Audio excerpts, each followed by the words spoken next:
இவ்வளவு பார்த்து இவ்வளவு செய்து ஒவ்வொரு முறையும் ஸ்டாலின் அவர்களை பார்க்கின்ற பொழுது நிச்சயமா நான் செய்யறேன்.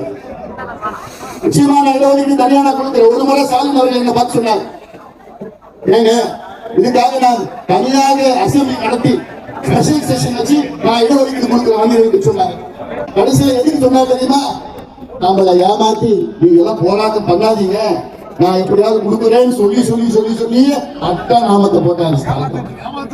அன்னைக்கே சொன்ன ஐயா இவங்க நம்பாதீங்க, இவங்க ஏமாத்துவாங்க, நிச்சயமா கொடுத்துருவாங்க, ஸ்டாலின் கொடுத்துருவாங்க நம்பிக்கையோட இருந்தேன்.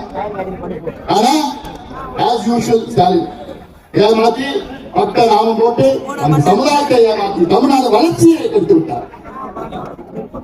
தமிழ்நாடு வளர்ச்சி, தமிழ்நாட்டிலே 18 விழுக்காடு மக்கள் வளர்ந்தால் தமிழ்நாடு வளரும், தமிழ்நாடு முன்னேறும்.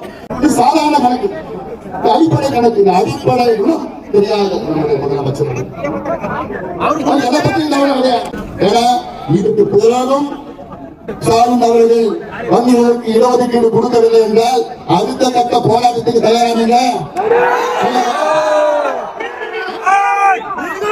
அடுத்த கட்ட போராட்டம் என்ன பண்ணலாம்?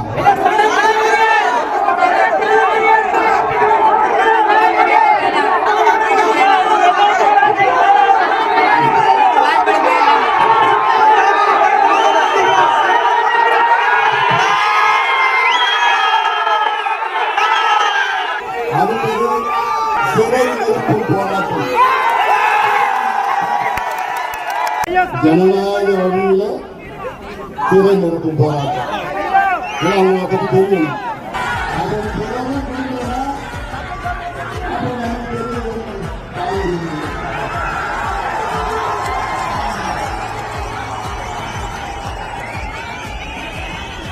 ஐயா